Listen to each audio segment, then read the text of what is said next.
Morning, everybody, and it is a beautiful morning here. We are living with goats and a few cows, and we're going to be living with one less cow after this morning.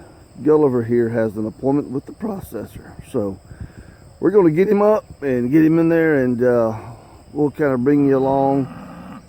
Yeah, tell us all about it, buddy.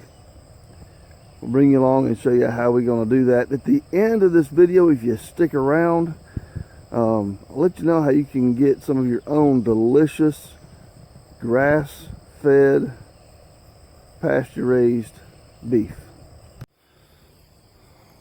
Here we have our panel set up. I don't know if you can really tell by looking, because I know it looks really busy on the screen here, but right in this area here is a second panel, which we've actually tied, because you can't put two hinges together right there, but we've tied it here. We're going to get him up in here. There's a feeder. We've been feeding him inside this inside the chute here from this feeder for the last few days. So we're going to get him up in there. We're going to close this second panel, and then we're going to ease him on up into the trailer there and take him on his appointment. So let's go mix up some of our delicious feed with the peanut butter in it. He cannot resist that stuff. He's trying to come up here. The goats could smell it. A few of them actually went into the trailer wondering what's going on in there. And I'm going to tell you, he just loves this feed. He knows something's up. Let me ease on that a little bit. All right, he's in there, he's eating it, so we're going to try to get that closed to get Olaf out. Okay, so he's in there.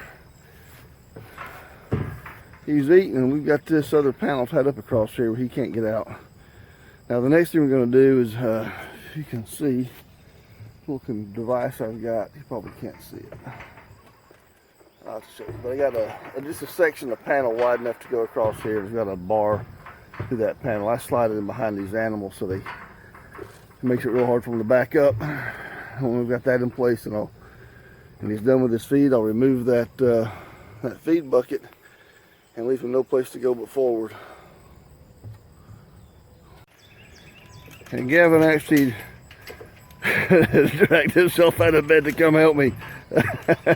He looks a little tired. Just a little bit.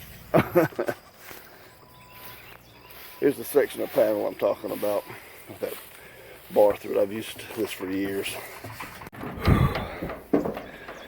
So y'all missed it. That happened fast.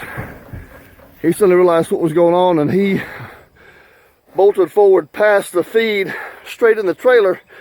And thank goodness Gavin was up, because I was on this side. He was able to run on the other side and grab the handle and throw it to me. We got him shut up in there.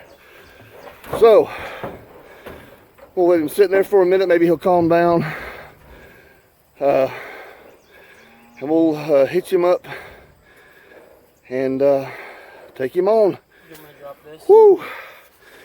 We'll leave that there. It'll be fine. And the goats are out. We might want to try to run these goats if we can. Yeah, just use this feed.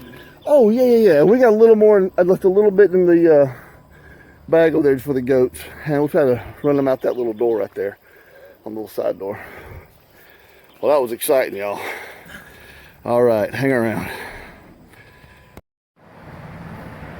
You're all right. You're all right. We stopped for a little bit of fuel. He's tried to jump out a few times, but he's still back there. You're all right, buddy. It's okay. You're all right. You're all right. We're almost there. Okay, so the big black steer, he is at the processor. He'll be there for a couple of weeks, hanging and being cut up into small, tasty packages, and then we will get him back. But look, I told y'all how you can do this yourself, or how you can have your own pasture-raised, grass-fed beef. It doesn't take a lot of land to raise one animal. You just need a few acres. You need it to be fenced in. he needs water, and he needs something to eat. That particular steer, I paid about $800 for him. Okay, I'm going to have $400 in processing. I'll have $1,200 total in about 400 pounds of finished meat product. These two here were born here on the farm, and we're raising them up. So when they go, I'll have a lot less money invested, but more time. Okay?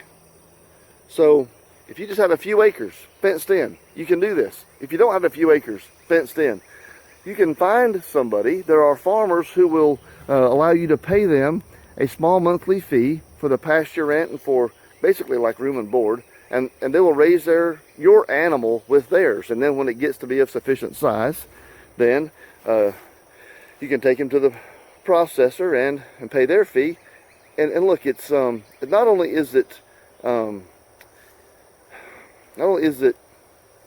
economical, it's the best beef you'll ever eat. Far better than anything you've eaten in a store. It tastes better. You know where it came from. There is no requirement for country of origin labeling on beef like we have on other consumer goods. If you buy a shirt or a radio or anything else, they have to stick a little label on there to tell you where it was made. They're not required to do that with beef. Yeah, most of it comes from here in the U.S. It'll be raised in a feedlot somewhere, probably. But a lot of it is also imported from other countries where we have less control over how that beef is produced. So, anyway, like I said, you can do this. It is the 4th of July weekend. Please have a safe and wonderful 4th of July weekend. We're going to have a good weekend here on the farm, living with goats. See y'all next time.